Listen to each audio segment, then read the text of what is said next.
Hello, everybody, and welcome to another episode of Box Office Talk. This is the show where I break down what happened at the box office, see if my predictions for the top five are correct, then make predictions for next week's top five. So let's get right on into it. Last week, I predicted that number one would be Frozen 2, number two would be Knives Out, number three would be Dark Waters, number four would be Ford versus Ferrari, and number five would be Playmobil the movie. And I only got 2 out of 5 of my predictions right, which was about expected. I didn't really know how this weekend was going to go, considering I didn't know how much money Dark Waters or Playmobil would make in order to get into the top five or not, and it turns out they didn't get into the top 5 at all. So let's go over what happened in the overall top 10. Number 1 was, of course, Frozen 2 yet again. This time, instead of its last week, like a little bit of a drop from like 130 million to like 80 something, it dropped about 60% to $34 million. That adds to a domestic total of 337 million, though. It's nowhere a failure. If you think I'm trying to say it's a failure just because it dropped this much, I'm really not, because worldwide it is sitting at $919 million. Not only is that 81 million away from getting to a billion worldwide, but it needs 353 million more to outgross the first film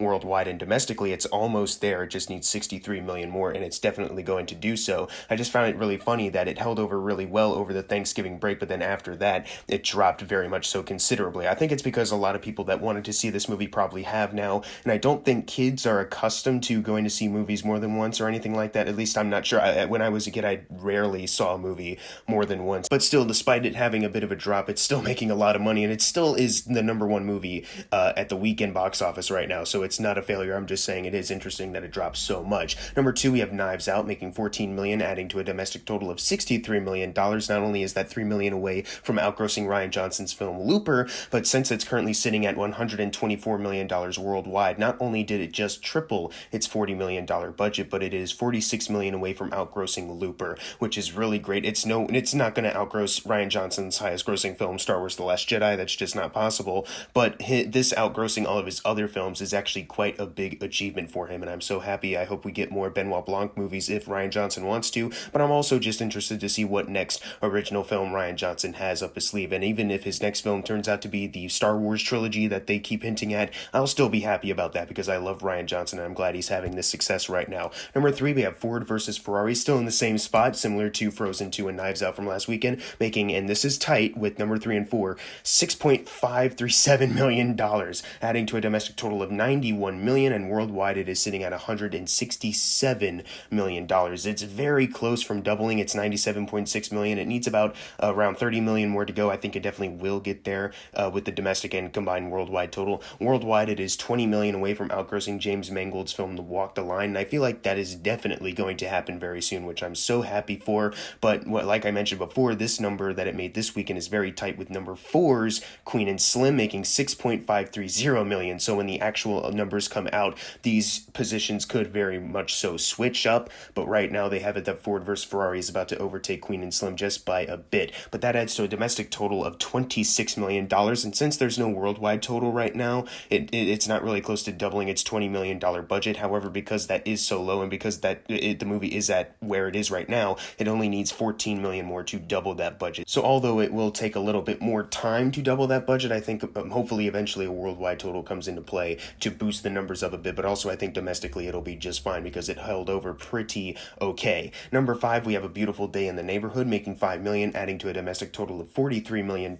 They still need to double its $25 million budget, so they only need 7 million more to go to do that. I'm also, similar to Queen and Slim, this doesn't really have a worldwide total as of right now. I'm kind of curious because this came out like 2 weeks ago. I thought for sure maybe worldwide numbers would maybe come in sooner, like right now, but maybe that'll happen later, or maybe it won't have any worldwide numbers. Maybe it's only coming out in the US of A. Either way, it's still really close to doubling that budget though, which is still pretty good. Number 6, we have Dark Waters. It was in limited release for a bit, so right now this is its official like wide opening. It made $4 million this weekend though, adding to a domestic total of 5 million on a budget of, I'm not really sure, because a budget I could not find. It could be around 15 million, 20 million, because they do have a lot of big actors in this, so it could be a little bit higher than just like your average low budget political thriller kind of like this. Either way, I hope they release a budget soon, because I really don't have that much to talk about. It does look like though, since it opened this low and since the limited release hasn't really garnered enough attention for people to get it over like over $10 million, at least domestically. I think it's safe to say that this is not a really big success. I think it is looking like this is going to be a flop. Despite it being an important story to tell, obviously, because I saw it and it is an important story to tell, but I don't think a lot of people are just that interested to see it, or maybe just people don't know that the movie is coming out. When I saw it in theaters, there was only it was like a 4-row theater, so very small, cramped space, and it filled up the necessary amount of people that wanted to see it. I guess I should have known. It was kind of telling it wasn't going to get into the top 5. Number 7, we have 21 Bridges, making $2.8 million, adding to a domestic total of $23 million, and worldwide it is sitting at $30 million. So they're $3 million away from crossing that initial production budget of $33 million, but they still need $36 million in total to double that $33 million budget, and it's still just not going to do that. It is still chugging along, though, in the top 10 while it's here, so good on them for that. Number 8, we have Playing with Fire, making $2 million, adding to a domestic total of $41 million, and worldwide it is sitting at $49 million. So it is $6 million away from outgrossing Andy Fickman's She's the Man. It still hasn't done that yet. Domestically it has, but worldwide it still needs a couple more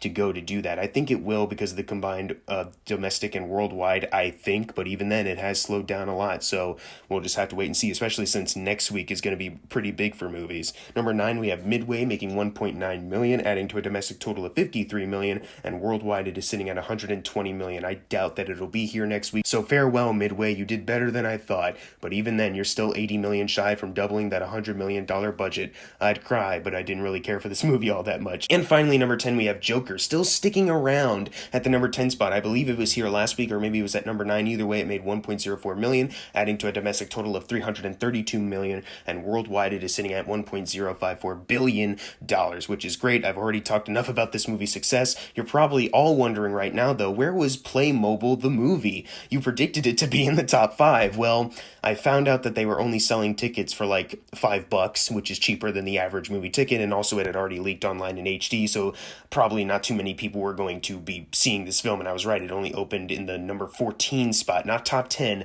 14, making $670,000, not million, $1,000. And of course, this is on a budget of $40 million. Now, worldwide, because this has been out in worldwide territories already, it has made $13 million in total. So at least it's not a complete failure. But domestically, it totally is a complete failure, and it's nowhere close to doubling that $40 million budget. I almost want to feel bad, but they were very obviously aping off of the Lego Movie's success. You can even tell by the way the movie is made, so I don't really care all that much. Now it's time for the fun part, the predictions for next week's top 5. Number 1, I'm going with Jumanji: The Next Level. Number 2, Frozen 2. Number 3, Black Christmas. Number 4, Richard Jewell. And number 5, Knives Out. But what are your predictions for next week's top 5? Leave them in the comments below, and as always, thank you guys for watching. Make sure to subscribe. I'm Jackson Fulcher. See you guys next time.